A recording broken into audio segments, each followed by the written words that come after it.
Fomban-drazana malagasy izay azo lazaina hoe efa vitsivitsy mpanao aty an-drenivohitra indrindrandrindra no aseho antsika de le antsoina hoe famoahana mpisandimba.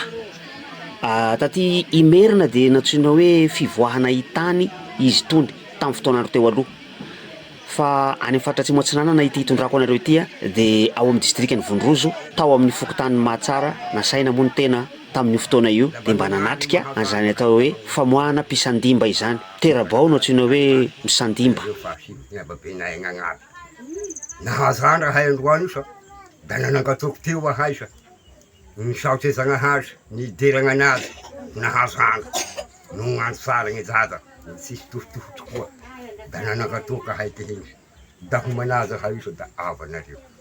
Rehefa avy mandray anjara fitenenana ny tompotrano de mamaly ny vahiny sady manolotra fanomezana ihany keo. Hiarahaba ame fahafaliagny zay nataonareo atoa. Raha faly hanao atoa da faly koa hoe mpiara-miasa. Da mitondra ny zavatry sizo. Hoety hiara-hifaly ame fifaliagny nataonao tandroany fa. Da moa hoe tatao mbary kidikidy. Da moa hoe vola kidikidy netiny mpiara-miasa le raha asika hanomy fahafalia izay nataonareo atoa.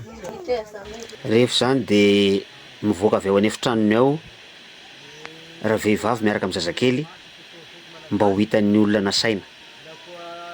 De aveo mivoaka ny trano miala varangara ny fiantsoana an'izany de manodidina tanàna ray manontolo.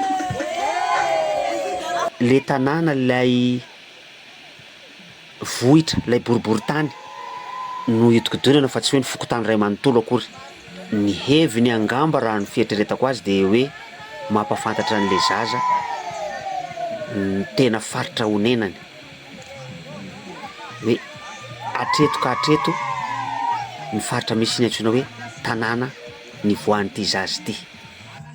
Ka ireo tovovavy sy ireo vehivavy eo an-tanàna no manaraka an'ilay terabao avy ato aoriana.